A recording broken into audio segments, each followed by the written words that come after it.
आचार्य श्री जी, पंख नहीं पंकज बनूं, मुक्ता बनूं नसी, दीप नहीं जलता रहूं, गुरुपद पद्म समीर। इसका अर्थ क्या है? अच्छा, हाँ बैठो। हाँ,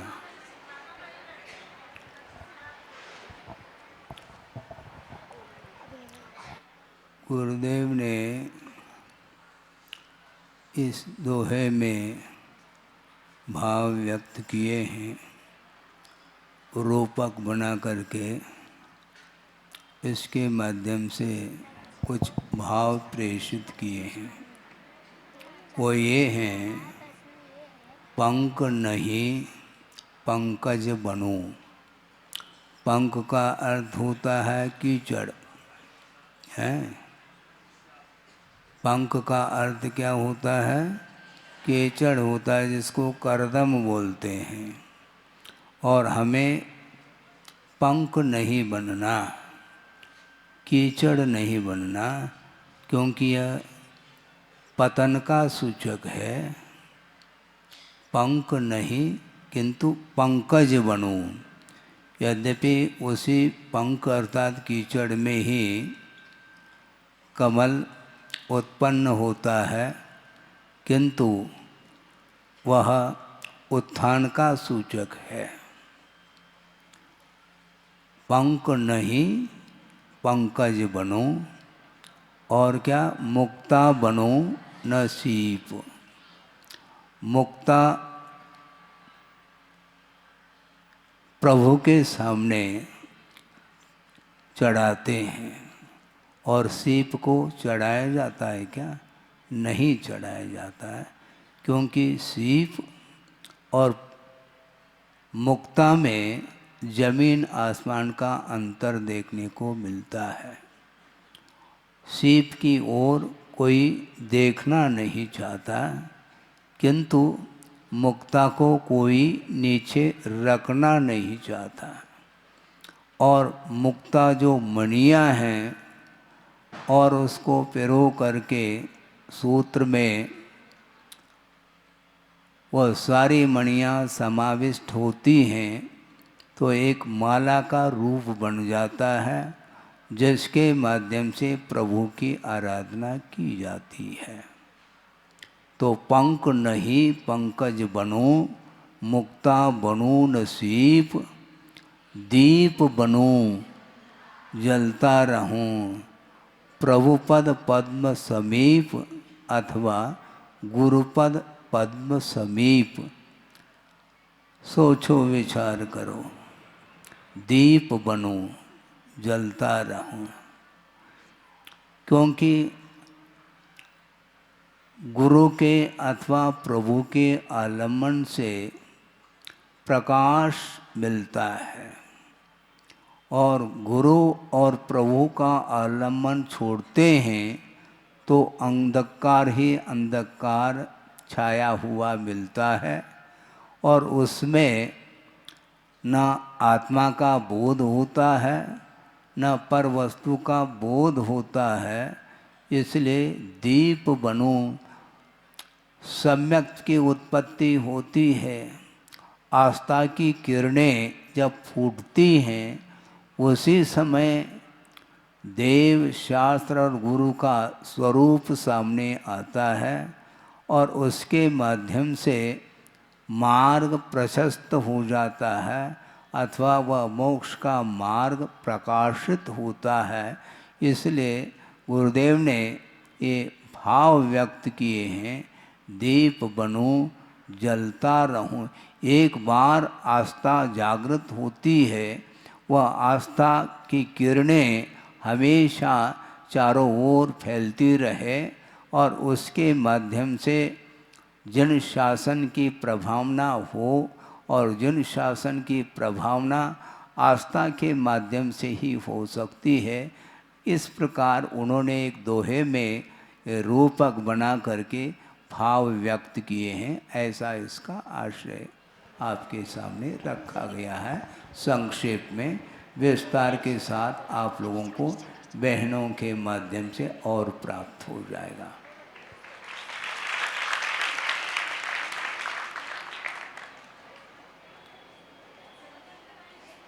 हाँ, छोटी छोटी हे बालिका। आचार्य श्री जी नमोस्तु नमोस्तु नमोस्तु। आदि का संको वंदामी वंदामी वंदामी। सभी सुल्लभ जी को इच्छामी इच्छामी इच्छामी। हे आचार्य श्री, यहाँ पे तो हम टीवी मोबाइल से बच जाते हैं, फिर हम घर जाते हैं तो टीवी मोबाइल के आकर्षण में फंस जाते हैं, फिर हम इससे कैसे बचें?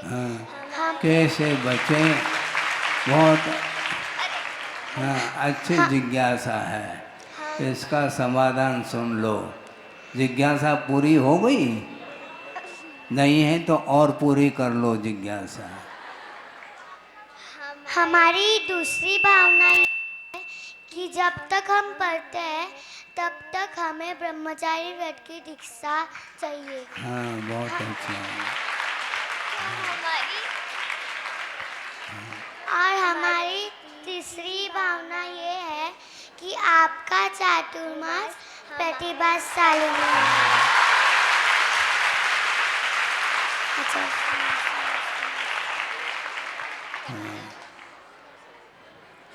बहुत अच्छी भावना है। हाँ, 3 ही भावना आपकी रही। हमने सोचा था कि 12 भावना तो नहीं, और लेकिन बहुत अच्छी भावना है कि जहाँ पर आप अध्ययन कर रहे हैं वहाँ पर मोबाइल और टीवी इससे बच जाते हैं, और घर जाते हैं तो उसमें फंस जाते हैं। तो क्या करें, ये भावना जिज्ञासा रखी है। इसलिए छात्रावास में बने रहो तो अपने आप फंसने का कोई अवसर नहीं मिलेगा। यह इसका उत्तर है। हाँ, इसलिए विद्यालय में अध्ययन करो और उसके उपरांत रात दिन उसी विद्यालय के समीप जो छात्रावास बनाया गया है उसमें रहेंगे तो निश्चित रूप से फंसने की कोई बात है ही नहीं। और दूसरी क्या जिज्ञासा थी, हम भूल गए हैं। हाँ, जब तक अध्ययन करेंगे, पढ़ाई करेंगे, तब तक ब्रह्मचर्य व्रत से रहेंगे, ऐसा आपका भाव है। बहुत पवित्र भाव है। बिल्कुल आसानी से उसका पालन हो जाएगा। बल्कि 10वीं कक्षा के बाद या 12वीं कक्षा के बाद कॉलेज जाएंगे और वहाँ पर जो कुछ भी अध्ययन करना है, ज्ञानार्जन करना है, वो करके पुनः आपके लिए रहने के लिए बहुत अच्छा पवित्र स्थान का निर्माण किया गया है। गुरुदेव ने आशीर्वाद दिया था और जबलपुर के जो कमेटी जो लोग हैं वो सारे सारे निष्ठा के साथ इस हैं, हाँ, लाखा भवन है और उसका नामकरण भी किया गया है। क्या नामकरण किया है? हाँ, प्रतिभा संवेदिनी। हाँ, उसमें यदि रहेंगे तो निश्चित रूप से कोई भी मन विकृत नहीं होगा, मन चलायमान नहीं होगा। हमेशा आपका मन स्थिर रहेगा और स्थिर मन के साथ आगे का भी अध्ययन सुचारू रूप से होगा। ये आपकी भावना 3 ही है ना? हाँ हाँ, तीसरी और है, वो कौन सी? चातुर्मास। कहाँ पर? हाँ, कौन सी? यही तो है ना, इसलिए पूछा क्योंकि प्रतिभा स्थली के और भी ब्रांच हैं। हाँ, इंदौर में रेती रेंज में भी हैं और चंद्रगिरी जो डोंगरगढ़ वहाँ पर भी हैं, रामटेक में भी हैं और ललितपुर भी है। किंतु वहाँ पर आप लोग अध्ययन नहीं करते हैं, जबलपुर जो तिलवारा घाट है वहाँ पर वो प्रतिभा स्थली में चातुर्मास के भाव आपने रखा है। भाव बहुत अच्छे हैं, समय पर जैसा होगा देखा जाएगा। हाँ, अभी उसके बीच में लगभग 2.5-3 महीने का समय है। उसके बाद क्या होता है वो देखा जाएगा, भविष्य के गोद में है। आगे हे आचार्य, हमें याद आती है और मम्मी लेने आ जाती है। क्या कह रहे हैं? अच्छा, याद आती है। हाँ, और ले जाते हैं। हाँ, तुम जाना चाहो तो ले जाएंगे वो। नहीं आचार्य से नहीं जाना है। हाँ, बहुत अच्छी बात है। हाँ, वो कैसे ले जा सकती हैं? ज़्यादा आग्रह करें तो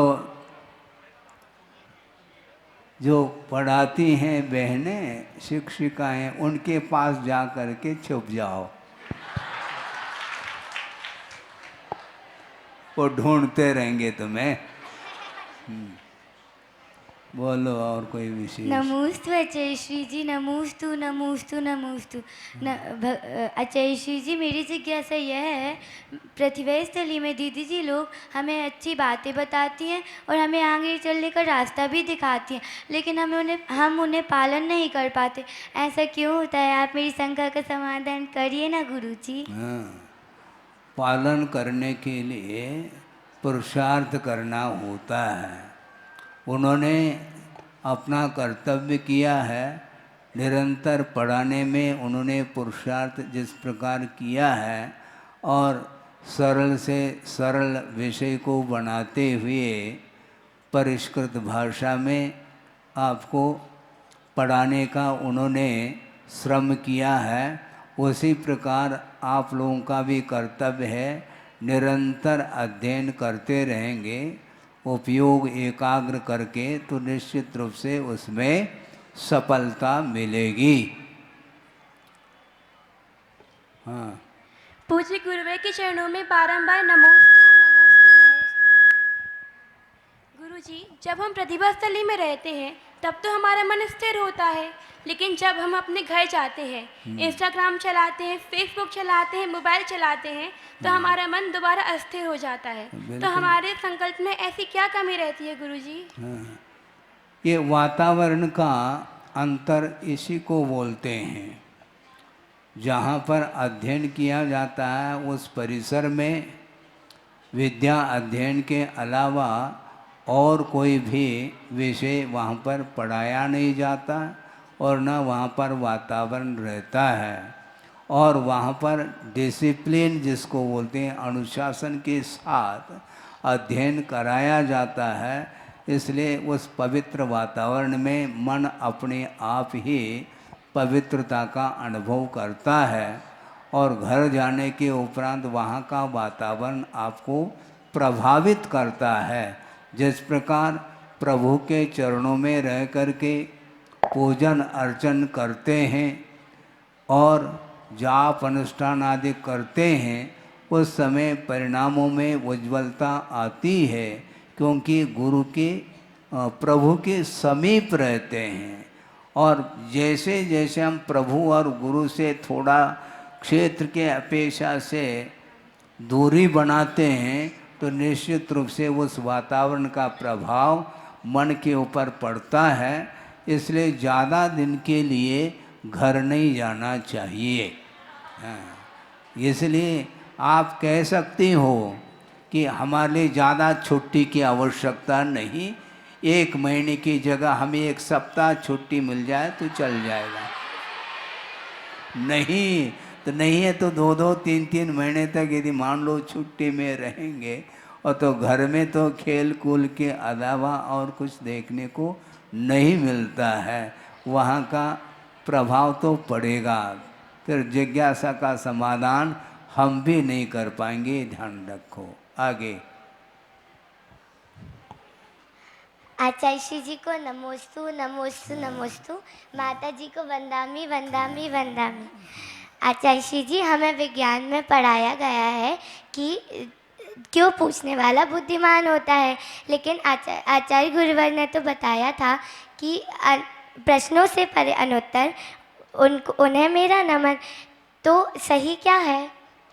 हाँ ठीक है, मतलब तर्क करने वाला वह बुद्धिमान होता है ऐसा कहा गया है, विज्ञान में कहा गया है, किंतु वीतराग विज्ञान ने ये नहीं कहा है। जहाँ पर समर्पण भाव के साथ जैसा अध्ययन कराया जाता है, लगनशीलता के साथ करेंगे तो तर्क की कोई आवश्यकता नहीं पड़ती है, क्योंकि तर्क एक मन की उपज है और मन में अनेक प्रकार के विचार उत्पन्न होते हैं और उसमें भी भौतिकता ही के चकाचौंध में रहने से ही मन के ऊपर उसका प्रभाव पड़ता है और उस ओर बार बार मन प्रभावित हो करके उस ओर जाना प्रारंभ करता है। इसलिए हमें तर्क नहीं करना चाहिए, किंतु भावों को पवित्र बनाने के लिए, धार्मिक संस्कार को और बढ़ाने के लिए जो कहा गया है, जो सिखाया गया है, कहाँ पर? प्रतिभा स्थली में, उसी को आत्मसात करने का पुरुषार्थ करना चाहिए। नमोस्तु आचार्य मुनि संघ को मेरा नमोस्तु और इच्छा में।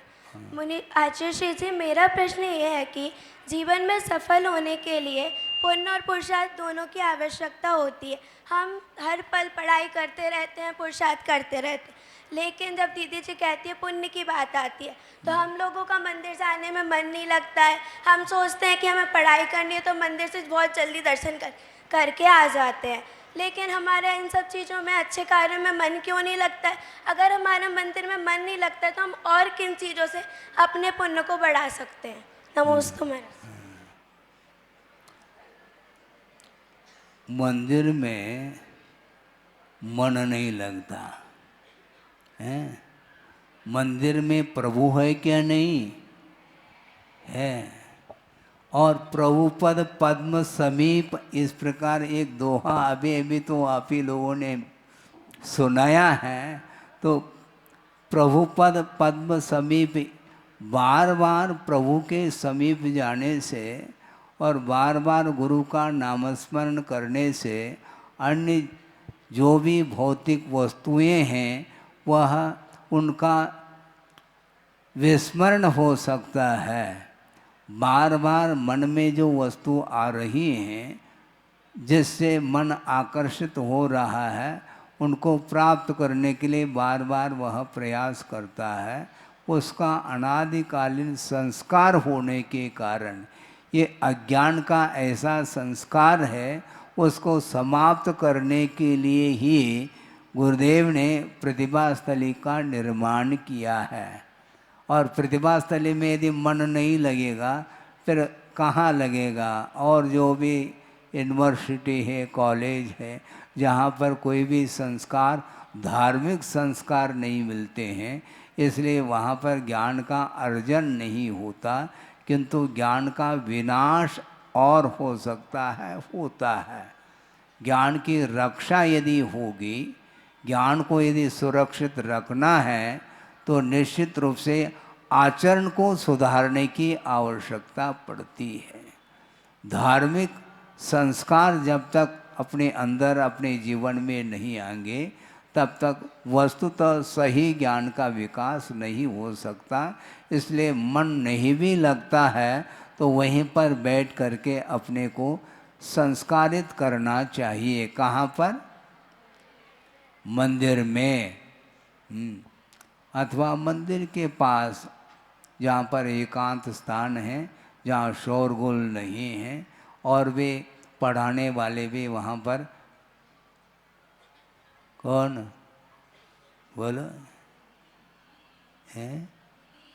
हाँ, दादा नहीं, हाँ, दादा पढ़ा नहीं सकते। हाँ, जो आपने कहा ना, उन्हीं के पास रहना और निरंतर अध्ययन में मन लगाना चाहिए। मन नहीं भी लगता है तो बार बार पुरुषार्थ करने से अपने आप लगना प्रारंभ हो जाता है। हाँ। नमोस्तु आचुषी जी, मैं कक्षा 12वीं की छात्रा हूँ। और हमें इस विद्या वाटिका में सिखाया जाता है कि हमें अपने मूल्यों पर और अपने सिद्धांतों पर दृढ़ रहना चाहिए, परंतु सिद्धांतों पर दृढ़ रहना चाहिए। हाँ हाँ। परंतु जब हम किसी ऐसे क्षेत्र में जाते हैं जहाँ हमें अपने सिद्धांतों के साथ समझौता करना पड़ता है, हमें दीदी जी सिखाते हैं कि पेपर में नकल नहीं करनी चाहिए, परंतु जब हमें प्रामाणिकता से जीवन जीना चाहिए। परंतु किसी ऐसे क्षेत्र में जाकर जहाँ हमें अपने सिद्धांतों के साथ समझौता करना पड़ता है, और अगर हम अपने सिद्धांतों के अनुसार चले तो हमें उस क्षेत्र से या तो ट्रांसफ़र दे दिया जाता है या फिर उस क्षेत्र पे हम रह नहीं पाते। तो हम वहाँ पे अपने सिद्धांतों पर दृढ़ कैसे रहे? हाँ हाँ हाँ हाँ, ट्रांसफ़र करेंगे वो तो, क्योंकि हम वो अपने अनुरूप चलाना चाहते हैं, किंतु आप लोगों को दृढ़ रहना ही पड़ेगा। जान पर रह करके अध्ययन आपने किया है और नैतिक शिक्षा आपने पाई है, उसके अनुरूप चलेंगे तो निश्चित रूप से उसका प्रभाव चारों ओर अच्छा पड़ता है।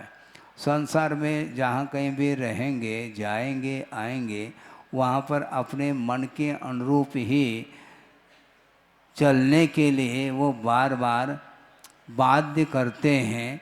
इसलिए समझौता नहीं करना चाहिए। समन्वय की नीति ठीक नहीं मानी जाती है।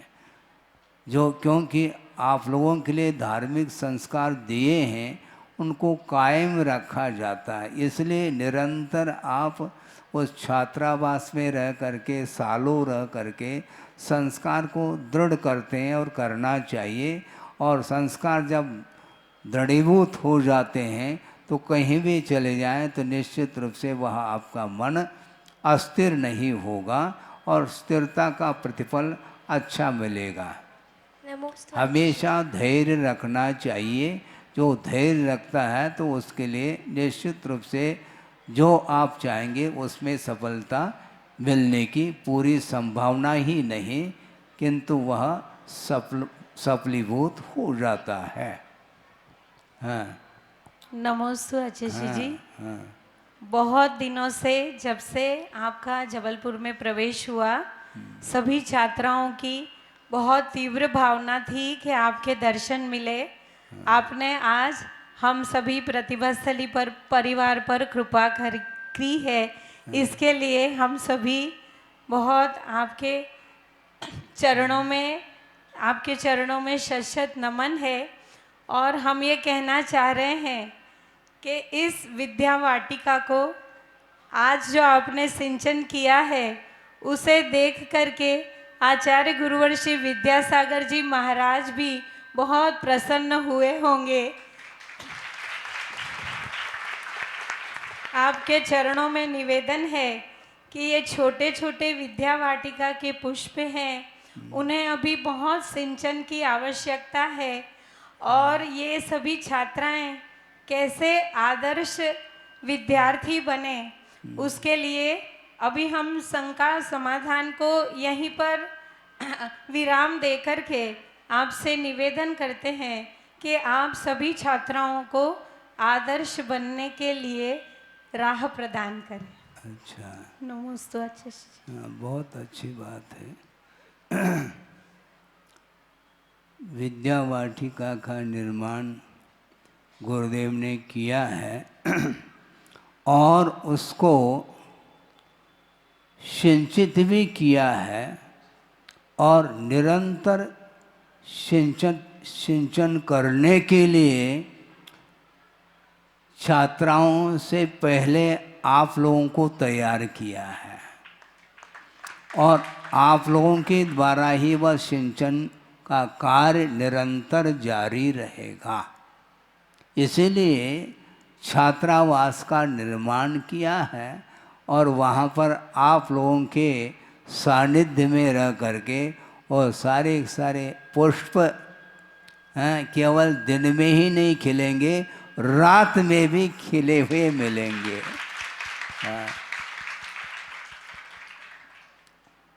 यहाँ पर खिलाने की बात नहीं है।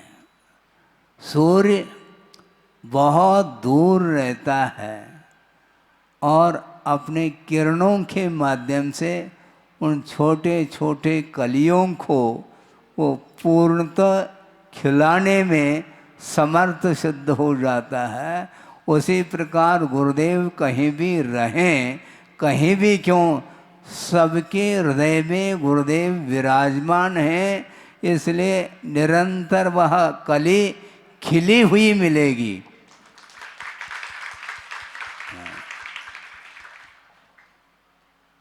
राह दिखाने की बात भी आपने कही है। राह को दिखा करके वो चले गए हैं,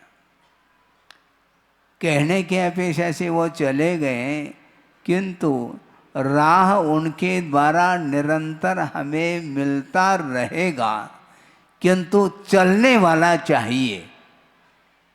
मार्ग वो प्रशस्त उन्होंने किया है और उस प्रशस्त मार्ग पर, उस सन्मार्ग पर, उस सतपथ पर चलने वाला चाहिए। और समर्पण भाव और आस्था के साथ जो चलेगा, उसके लिए जो भी इच्छित वस्तु है उसकी पूर्ति आपूर्ति होती रहेगी, क्योंकि यह भी एक विश्वास का ही विषय है। हाँ, विश्वास के बल पर ही ये सारा का सारा कार्य चल रहा है सुचारू रूप से। चाहे लौकिक क्षेत्र का कार्य हो, चाहे परमार्थ संबंधी धार्मिक संबंधी कार्य हो, सारे सारे कार्य विश्वास अर्थात श्रद्धा के बल पर ही उसको हम प्राप्त कर सकते हैं, उपलब्ध कर सकते हैं। इसलिए राह दिखाने की आवश्यकता नहीं, राह पर चलने की आवश्यकता है। और सारे छोटी छोटी बालिकाओं से लेकर के बड़ी बड़ी, ये सब विश्वास के साथ चल रहे हैं, इसलिए मुझे राह दिखाने की आवश्यकता नहीं है और न मैं समझता हूँ।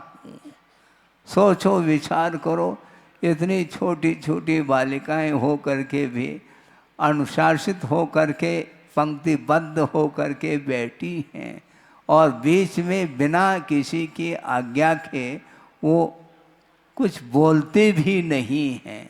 हैं, बोलती हैं क्या? बिल्कुल नहीं बोलती, बहुत अनुशासित है। और आप लोगों ने इन सभी बालिकाओं के लिए अनुशासन सिखाया है, और जो अनुशासित रहता है उसके लिए ज्ञान और कोई भी वस्तु नहीं है। वर्तमान में जो यूनिवर्सिटी और कॉलेज इत्यादि हैं, काफ़ी मात्रा में हैं, पूरे वर्ल्ड में हैं, किंतु वहाँ पर जा कर के जो छात्र छात्राएं अध्ययन करने के लिए जाती हैं, किंतु वहाँ पर ज्ञान, उन्हें जो ज्ञान मिलना चाहिए वह ज्ञान उन्हें नहीं मिल पाता है। और क्यों नहीं मिल पाता? क्योंकि संस्कार से विहीन हैं वो सारे के सारे कॉलेज और यूनिवर्सिटीज। इसलिए यहाँ पर संस्कार आप लोग निरंतर दे रहे हैं, उसके माध्यम से ही सम्यक ज्ञान में वृद्धि हो रही है। क्योंकि हम अपने तरफ से कुछ नहीं कहना चाहते हैं, स्वयं कुंद कुंद देव ने कहा है और कुंद कुंद का परिचय गुरुदेव ने कराया है, इसलिए हम ज़्यादा नहीं कहते हैं। ज्ञान यदि नष्ट होता है तो पंचेंद्र के विषयों के कारण ही ज्ञान विनाश को प्राप्त होता है। और जिसके अंदर शील है, संयम है, समीचीन आचरण है, निश्चित रूप से ज्ञान अल्प मात्रा भी क्यों न हो, उसके माध्यम से केवल ज्ञान प्रकट हो सकता है। अल्प ज्ञान के माध्यम से भी केवल ज्ञान को प्राप्त कराने की क्षमता उस ज्ञान में है। इसलिए आप लोग निरंतर गुरुदेव का स्मरण करते हुए इन बालिकाओं को निरंतर श्रम के साथ कर्तव्यनिष्ठ होते हुए उनको ज्ञान देने का पुरुषार्थ करेंगे, सम्यक ज्ञान के माध्यम से ही स्वयं का भी कल्याण होता है और पर का भी कल्याण होता है। स्वपर कल्याण में सहायक जो ज्ञान होता है वही समीचीन ज्ञान माना जाता है। उसके माध्यम से आरोग्य की भी रक्षा होती है और उसी के माध्यम से धर्म का भी विकास होता है। आप क्या चाहते हैं बोलो? हैं?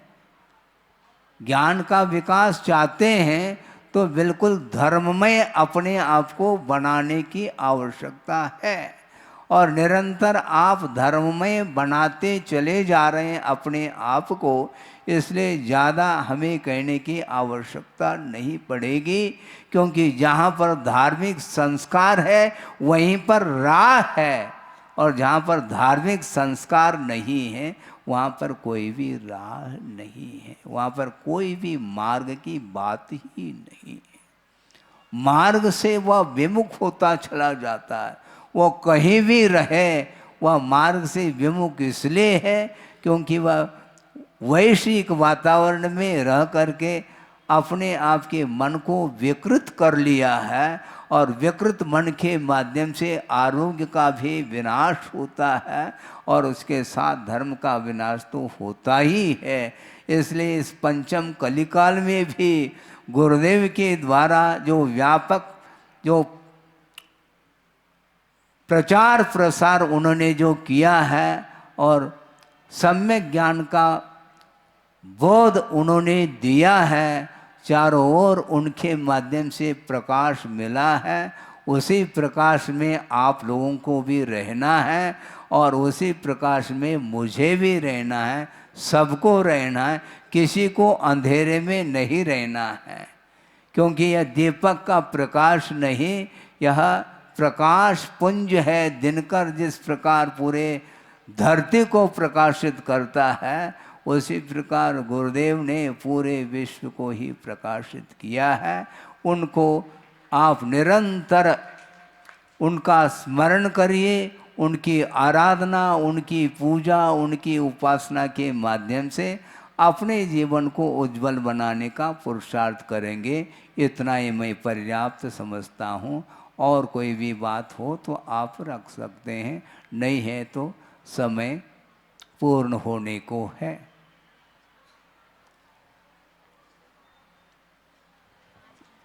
हम सभी बहनों की ओर से भी आपके चरणों में ये निवेदन है, गुरुदेव ने जो कर्तव्य दिए हैं उन कर्तव्यों को कर्तृत्व भाव छोड़ करके कर्तव्य बुद्धि से हमेशा करते रहे। उसके लिए क्या? क्योंकि जहाँ पर जो व्यक्ति कर्तव्यनिष्ठ होता है वहाँ पर उस समय कर्तृत्व का अभाव देखने में आता है, क्योंकि दिन और रात का दर्शन हम एक साथ नहीं देख पाते। उसी प्रकार जहाँ पर कर्तृत्व भाव है वहाँ पर कर्तव्य समाप्त हो जाता है और जहाँ पर कर्तव्य हमेशा बना रहता है वहाँ पर कर्तृत्व के लिए कोई स्थान नहीं मिल सकता। इसलिए आप लोग बहुत अच्छे ढंग से गुरुदेव के माध्यम से जो प्राप्त किया है, सम्यक ज्ञान और समीचीन आचरण को प्राप्त कर लिया है और उनके प्रति आपकी निष्ठा है, इसलिए आपके अंदर श्रद्धा का भाव भी जागृत है।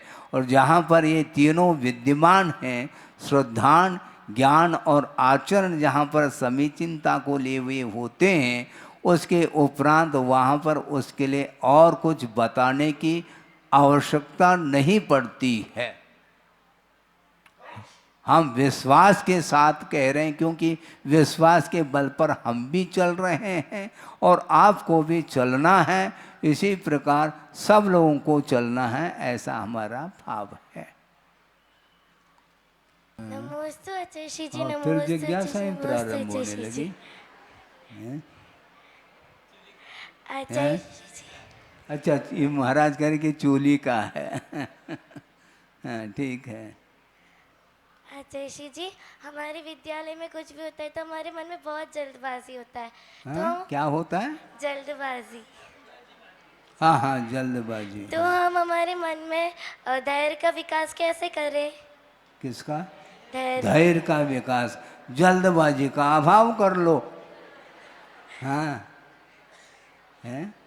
धैर्य, धैर्य के लिए थोड़ा सा समय लगता है। जल्दी करना फिर भी ठीक है, किंतु जल्दबाजी ठीक नहीं, इस प्रकार गुरुदेव का कहना है। क्योंकि उतावली के साथ जो भी कार्य किया जाता है उसमें सफलता भी नहीं मिलती है। यदि सफलता चाहो तो गुरुदेव ने ये कहा था, मान लो प्रश्न पेपर सामने आया है और उत्तर लिखना है, तो कम से कम उदारता के साथ उस प्रश्न पेपर को पढ़ने के लिए 2-5 मिनट देना चाहिए, जिसके माध्यम से अच्छे ढंग से प्रश्न समझ में आ जाए तो अपने आप उसका आंसर अर्थात उत्तर भी सही ढंग से लिखा जा सकता है। यह बिना धैर्य के संभव नहीं है। क्योंकि जल्दबाजी से कुछ का कुछ लिख डालते हैं तो निश्चित रूप से माइनस मार्किंग भी मिलते हैं। होता है क्या नहीं? ये होता है। इसलिए गुरुदेव ने बहुत, हमने उनके मुख से आपसे भी ज़्यादा सुना है, इसलिए उन्होंने जो भी कहा है उसको प्रसंग के अनुरूप समय समय पर स्मरण में लाते हुए आपके सामने भी रखने का प्रयास किया जाता है। नमोस्तु भगवान। आचार्य जी ने एक हाइकू दिया है, व्यापक कौन, गुरु या गुरुवाणी। इसके पश्चात एक क्वेश्चन मार्क का चिन्ह है। इसका उत्तर तो अभी तक उत्तर मिला क्या नहीं मिला? आपने सोचा क्या है? क्योंकि सोचने के लिए आपके पास माइंड है और प्रौढ़ माइंड है। अभी तक उसका अर्थ निकलना चाहिए था। क्या है वो हाइकू? व्यापक कौन, गुरु या गुरुवाणी। किससे पूछूं? किससे पूछे? बहुत अच्छी बात है। क्योंकि वाणी गुरु के अनुपस्थिति में भी है, जैसे जिनवाणी है और गुरुवाणी है। किंतु व्यापक कौन है, इसको पूछने के लिए आपको पुरुषार्थ करना है। व्यापक कौन है? गुरु है क्या गुरुवाणी? जब गुरु हैं वो समय हैं, प्रत्यक्ष में तो वो उंगली पकड़ करके चल सकते हैं। अब उनकी जब उंगली नहीं है तो हम कैसे चलेंगे? उन्होंने जो कहा है उसको निरंतर स्मृति का विषय बनाते हुए हम चलेंगे तो निश्चित रूप से गुरुवाणी व्यापक सिद्ध हो सकती है, ऐसा हमारा विचार है। क्योंकि हकीकत क्या है तो वो ही जाने, क्योंकि गुरु जाने गुरु की वाणी। क्योंकि गुरुदेव का ज्ञान विराटता को लेकर के था और उनके सामने हमारा ज्ञान कहाँ तक, वह उस विराटता जो पदार्थ की गहराई है वहाँ तक जाने की क्षमता हम लोगों के ज्ञान में नहीं है। इसलिए गुरु और गुरुवाणी दोनों आवश्यक हो सकता है समय समय पर। व्यापक कौन है ये पूछा जा रहा है, क्योंकि वाणी जो मिलेगी वह गुरु के बिना नहीं मिलेगी, और गुरु के माध्यम से वाणी मिलने के उपरांत भी गुरु के अनुपस्थिति में वह वाणी काम में आ रही है। इसलिए वाणी का भी बहुत बड़ा महत्व है। जैसे आज वर्तमान में प्रभु के उत्तरवर्ती जितने भी आचार्य हैं वो उसी वाणी को आत्मसात करते हुए पथ पर चल रहे हैं। इसलिए वाणी को व्यापक मानने में मेरे विचार से कोई बाधा नहीं है। क्योंकि जब वो गुरु उपस्थित होंगे तब हम चल पाएंगे, और गुरु के अनुपस्थिति में हम कौन चला पाएंगे, मुझे बताओ। इसलिए कथनचित वाणी को व्यापक मानने में कोई बाधा नहीं लगती है। हाँ, निर्णय मुझे नहीं देना, क्योंकि गुरु तो गुरु होते हैं। आचार्य जी ने भी यही कहा था। अच्छा, पहले कह देते तो और अच्छा था। यही तो, हाँ बोलिए। हाँ, क्या कहा था? आचार्य जी ने भी यही कहा था कि गुरु उपस्थित रहते हैं, गुरु की अनुपस्थिति में भी गुरु वाणी काम में आती है, इसीलिए गुरु वाणी व्यापक है। बहुत अच्छी बात। और जो श्रद्धान का विषय था वो और पुष्ट हो गया, हाँ, आपके निमित्त से। पक्की बात है। नमोस्तु आचार्य जी। आचार्य जी, हम सभी को आपसे एक संस्मरण सुनना है, आपका और आचार्य जी के बचपन का, जो आपको हमेशा याद रहता हो, वो जो आपको हमेशा प्रेरणा देता हो। नमोस्तु। हाँ, बहुत सारे संस्मरण बचपन के हो या बचपन के हो, हाँ, जो गुरुदेव का साहित्य, उनकी जीवन गाथा जो प्रकाशित हुई है, उसको आप पढ़ने का पुरुषार्थ करिएगा। हाँ, क्योंकि पढ़ने में समय लगता है, कि थोड़ा समय निकाल करके ध्यान से आप पढ़ेंगे तो बहुत आनंद आएगा। क्योंकि मैं जो अपनी भाषा में बोलूँगा उससे भी ज़्यादा कहीं आनंद परिष्कृत भाषा में, लिटरेचरी भाषा जिसको आप लोग बोलते हैं, साहित्यिक भाषा में जो गुरुदेव के जो प्रसंग हैं, वो सारे सारे प्रसंग प्रकाशित हो चुके हैं। जैसे क्षमा सागर जी ने आत्मान्वेषी पुस्तक उनके द्वारा संकलित है, उन्होंने लिखा है। गुरुदेव के संस्मरणों का संकलन उन्होंने किया है, वो भी हैं। और भी जो लेखक हुए हैं, साहित्यकार हुए हैं, उनके माध्यम से भी संस्मरण मिल सकते हैं। उनको स्मरण में लाने का आपको पुरुषार्थ करना है।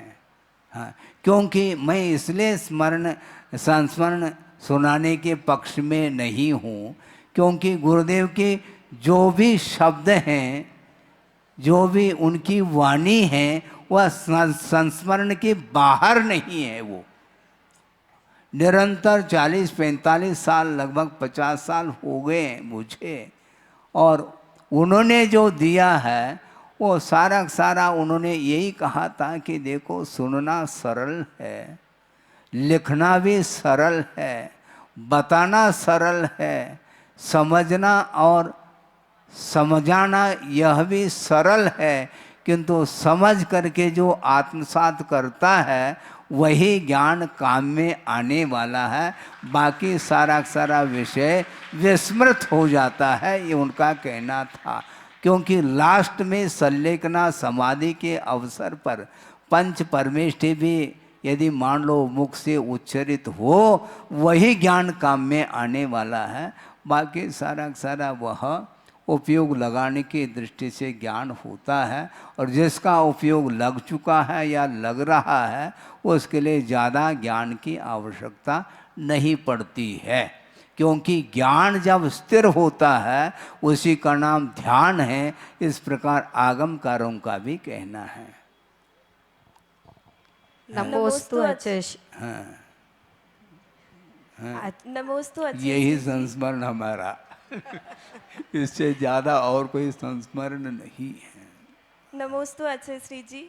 बड़ी माता जी ने हमेशा बताया है कि समर्पण जो होता है वो तल स्पर्शी होना चाहिए, तट स्पर्शी नहीं होना चाहिए। तल स्पर्शी होना चाहिए, तट स्पर्शी नहीं होना चाहिए। हाँ, तट स्पर्शी नहीं होना जो ठीक है ना। इसलिए हमने आत्मसात करने की बात कही है। हम अपने अंदर उस भावना को कैसे लेकर के आए? हाँ, ये एकाग्रता, निरंतरता होनी चाहिए। क्योंकि आगमकारों ने भी स्पष्ट किया है, मन हमेशा अविद्याभ्यास संस्कार है, अविद्या के अभ्यास रूप संस्कार के माध्यम से वह मन शीघ्र अतिशीघ्र विक्षिप्त हो जाता है। और उस विक्षिप्त मन को यदि मान लो हम एक स्थान पर ठहराना चाहते हैं, तदेव ज्ञान संस्कार रही स्वतः तत्वे अवतिष्ठते, इस प्रकार कह रहे हैं। वह विक्षिप्त जो मन है, उस विक्षिप्त मन को सम्यक ज्ञान के संस्कार के माध्यम से हम पुरुषार्थ करते हैं, तो वह मन स्वतः तत्वे अर्थात स्वरूप में वह ठहर जाता है। मन आपका आपे में नहीं है, वह बाहर जा रहा है। उसको यदि भीतर पहुंचाना है तो निश्चित रूप से ज्ञान के द्वारा नहीं, सम्यक ज्ञान के द्वारा भी नहीं, किंतु सम्यक ज्ञान के संस्कार के द्वारा वह मन एक जगह ठहर सकता है, स्वरूप में वह लीन हो सकता है। इससे बढ़कर के और कोई भी विषय अपने पास नहीं है, क्योंकि ये सारा सारा विषय अध्यात्म पदों में पाया जाता है। चाहे वह इष्टोपदेश का प्रसंग हो, चाहे समाधि तंत्र का हो, चाहे समय सार हो, चाहे और भी किसी अध्यात्म परक जो ग्रंथ का पद हो, उन पदों में अपना मन यदि टिका हुआ है तो निश्चित रूप से बाहर क्या हो रहा है वह ज्ञात नहीं हो सकता। जगत को शून्य करने का यदि कोई माध्यम है तो अध्यात्मनिष्ठ होना चाहिए। और जो छोटे छोटी बालिकाएं हैं, इनके अंदर भी वही संस्कार प्रस्फुटित होंगे, भले ही वह वर्तमान में वो कलियां हैं, वो पौधे हैं, किंतु जब वृक्ष का रूप लेंगे वो निश्चित रूप से गहराई तक उनकी जड़ें पहुंचेगी। निश्चित रूप से फिर दूसरे की आलम्बन लेने की आवश्यकता नहीं पड़ती। हाँ, इसलिए संस्मरण से भी ये बढ़कर के ये सारे संस्मरण ही तो है। बल्कि एक और मैं बहुत प्रासंगिक विषय आपके सामने संक्षेप में देना चाहता हूँ कि गुरुदेव ने पंक्ति दी है, उन्होंने आगम ग्रंथों का अनुवाद भी किया है और स्वयं भी उन्होंने रचना भी की है। एक मुक्तक शतक के रूप में शायद किताब वो छपी होगी, उसमें से दो पंक्ति आपके सामने रखी जा रही है। विगत सब विस्मरण में अनागत कब मरण में ढल चुका विदित नहीं है, स्वसंवेदन यही है। विगत की स्मृति और अनागत की अपेक्षा, इन दोनों से जो ऊपर उठ जाता है निश्चित रूप से उसके लिए स्वसंवेदन प्राप्त हो सकता है। स्वसंवेदन और कोई भी वस्तु नहीं, अतीत और अनागत को भूल करके वर्तमान में जीने का जो पुरुषार्थ करता है, किसी अन्य वस्तुओं की अपेक्षा नहीं रखते हुए निरपेक्ष भाव के साथ यदि आत्म साधना करना चाहता है या कर रहा है, उसको स्वसंवेदन हाथ लग सकता है, अन्यथा संभव नहीं है। नमोस्तु आचार्य श्री जी। हाँ। आचार्य श्री जी, हम निमित्त तो बहुत अच्छे बन जाते हैं, हाँ। या सामने वाला भी हमारे लिए अच्छा निमित्त बन जाता है, पर हम उपादान कैसे अच्छे बने, हाँ। उसके लिए क्या पुरुषार्थ करना? पुरुषार्थ ज्यादा नहीं करना, सदुपयोग करना निमित्त का। निमित्त अतीत अनंत काल में बहुत बार मिल चुके हैं, बड़े बड़े भी निमित्तों का समागम हो चुका है, इसके उपरांत भी उसका सदुपयोग हमने नहीं किया है। चाहे वह छोटा निमित्त हो चाहे बड़ा निमित्त हो, निमित्त तो निमित्त माना जाता है, वह बहिरंग हुआ करता है, किंतु उपादान को जागृत करने के लिए निमित्त का जो सदुपयोग करता है निश्चित रूप से उसका कल्याण निश्चित है। सदुपयोग करने की बात है। ज्ञान कई बार प्राप्त कर लिए हैं, मनुष्य पर्याय को कई बार प्राप्त कर लिए हैं, इसके उपरांत भी सच्चे देव शास्त्र गुरु का समागम भी हमें मिला है। इसके उपरांत भी उसका महत्व हमने नहीं आंका है, इसलिए हमारा विकास रुका हुआ है। एक छोटा सा निमित्त वैराग्य के लिए कारण हो सकता है, और छोटा हो बड़ा हो, क्योंकि वस्तु का स्वरूप यदि सामने आ जाता है तो वैराग्य ही वैराग्य है। जैसे एक छोटा सा बाल सफ़ेद देखने में आ रहा है, अपने ही सिर का बाल जो सफ़ेद देखने में आता है, तो वैराग्य के लिए वह कारण बन रहा है, वह निमित्त है क्या नहीं। और सारे के सारे बाल सफ़ेद होने के उपरांत भी जैसे वैराग्य नहीं उत्पन्न हो रहा है, अब कौन सा निमित्त लाएं। सफ़ेद बाल का अर्थ ये है कि वस्तु का निरंतर परिणमन हो रहा है, वह विनाश को प्राप्त हो रहा है पर्याय की अपेक्षा से। इसलिए पर्याय को सार्थक सिद्ध करना चाहो, जब तक सूर्य अस्त नहीं हुआ है, वो सूर्य प्रकाश का हम सदुपयोग करते हैं तो निश्चित रूप से तत्व का बोध हो सकता है। उसी प्रकार यह पर्याय मिली है, ये कभी भी यह पर्याय नष्ट हो सकती है। इसलिए जब तक पर्याय है तब तक उसका धार्मिक क्षेत्र में उसका उपयोग करके हम आगे बढ़ते हैं, तो निश्चित रूप से निमित्त की सार्थकता शुद्ध हो सकती है और वह निमित्त उपादान को जागृत करने के लिए योगदान दे सकता है।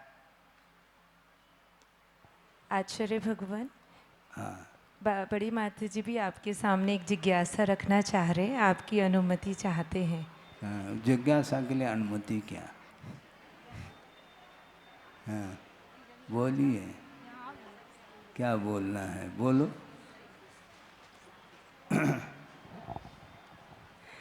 नमोस्तु गुरुदेव, नमोस्तु नमोस्तु, बारंबार नमोस्तु गुरु चरणों में, समस्त मुनि वृंद के चरणों में। गुरुदेव, प्रद्वाय स्थली में अभी हम लोग भी कुछ दिन यहाँ पर रुक के आए थे, तो पूज्य गुरुदेव ने भगवान आदिनाथ की ब्राह्मी सुंदरी परंपरा को आगे जो बढ़ाया, तो इन सभी बहनों में जो उस ब्राह्मी सुंदरी और सतियों का जो रूप देखने में मिल रहा है, वह ब्राह्मी सुंदरी सती हो या सोमा, सीता, चंदना, अंजना, ऐसे सभी सतियों के वो महत्व को उनके जीवन में अपन देख रहे चरितार्थ हो रहा है।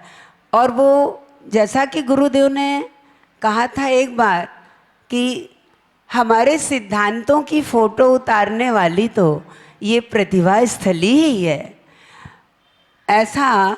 और गुरुदेव ने एक हाइको भी दिया कि दायित्व का भार आते ही, दायित्व का भार कंधों पर आते ही शक्ति सो ना सकती। तो गुरुदेव उस समय हम लोगों ने देखा कि बहनों का इतना कठोर परिश्रम और बच्चों के प्रति इनका इतना वात्सल्य के साथ उनको संस्कारित करना, ये सब देखकर, इनके कठिन परिश्रम को देखकर इतना मन गदगद हो रहा था। गुरुदेव ने किस प्रकार इन बहनों के अंदर वो सारी ऊर्जा भर दी और ये कितने अच्छे से अपने उस कर्तव्य को करती हुई और आगे इतनी परंपरा को, ब्राह्मी सुंदरी की परंपरा को आगे बढ़ा रही हैं। तो गुरुदेव आप कृपा करके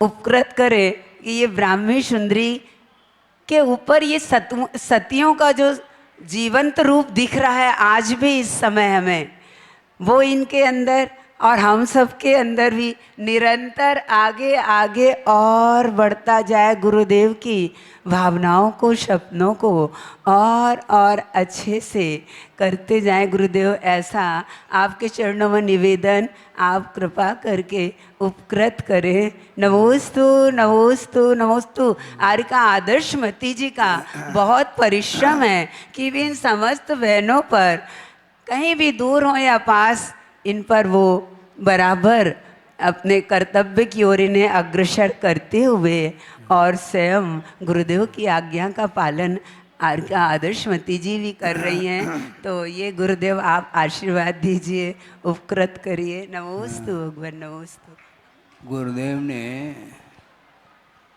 स्वयं अपने जीवन को धर्ममय बनाया है, और जो धर्ममय बनाने के लिए इच्छुक है तो उनके सानिध्य को वह पा लेता है। और उनके सानिध्य को जिसने भी पा लिया और भीतर से डूब करके उनके आज्ञा का, आदेश का, उनके संकेतों का जो निरंतर पालन करने में तत्पर है, उनके लिए अब ज़्यादा बोलने की आवश्यकता नहीं है। क्योंकि बोलते समय गुरुदेव का कहना है चरण रुक जाते हैं। हम जब जानते हैं वस्तु को, उस समय आचरण के लिए गति नहीं दे पाते हैं। और पर्याप्त मात्रा में ज्ञान जब हो चुका है, अब ज़्यादा ज्ञान की ओर ध्यान नहीं देते हुए जो सम्यक ज्ञान गुरुदेव के द्वारा हमें प्राप्त हुआ है, उसको आत्मसात करते हुए आचरण में ढालने का ही पुरुषार्थ करना चाहिए। जो जितना पुरुषार्थ करता है निष्ठा के साथ, समर्पण के साथ, उतना वह आगे बढ़ता ही चला जाता है, उसको कोई रोकने वाला नहीं है। क्योंकि आचरण के लिए जो गति मिली है वह आस्था ने गति दी है, और आस्था के माध्यम से ही ज्ञान में समीचीनता आई है। और ज्ञान में जब समीचीनता आती है तो विवेक अपने आप जागृत होता है, और विवेक संपन्न जो व्यक्ति होता है उसके आचरण कभी भी विपरीत नहीं पड़ सकते उसके कदम। इसलिए निरंतर उसका आचरण के क्षेत्र में विकास होता ही चला जाता है, और विकास जो हो रहा है वह दिखाई नहीं देता। निरंतर विकास होता रहता है, और विकास होने के उपरांत वह बाद में देखने में आता है। क्योंकि सूक्ष्म जो वस्तु की परिणति है वह बुद्धि के द्वारा पकड़ में नहीं आती है। हम आपको पूछना चाहते हैं, छोटा सा बालक है मान लो, आपको बालक को बढ़ते हुए देखा है क्या? बालक बढ़ चुका होता है तब देखने में आता है कि यह बालक बड़ा हो गया है। किंतु निरंतर जो बढ़ रहा है वह बुद्धि का विषय नहीं बन सकता। इसलिए बुद्धि की ओर ज़्यादा ध्यान नहीं देना चाहिए, और उस बुद्धि का यदि मान लो हम उस बुद्धि को काम में लेते हैं, प्रयोगात्मक जीवन जब बनता है उसके माध्यम से विकास होता रहता है। बल्कि बीज का वपन हुआ है, वपन होने के उपरांत वह निरंतर उसमें विकास हो रहा है, किंतु विकास देखने में नहीं आता। लगभग 8 दिन के उपरांत वह अंकुर वह फूटता हुआ देखने में आता है। किंतु प्रति समय उसमें जो परिणमन हो रहा है, विकास का परिणमन, वह दिखाई नहीं पड़ता। इसलिए हमें रिजल्ट की ओर ध्यान नहीं रखना चाहिए, परिणाम की ओर ध्यान नहीं रखो। किंतु वर्तमान में जो परिणाम हैं, विचार हैं, उनको समीचीन बनाने की आवश्यकता है। क्योंकि परिणाम ही परिणाम के लिए अर्थात रिजल्ट के लिए कारण है। इस प्रकार गुरुदेव ने कई बार कहा है, उसी को आपके सामने रखा हूँ। और मैं आपको उपकृत करने के लिए और कोई मेरे पास कोई नया ज्ञान आया हो, ऐसा कुछ भी नहीं है। जो दिया है उसी का उपयोग हमें भी करना है, आपको भी करना है।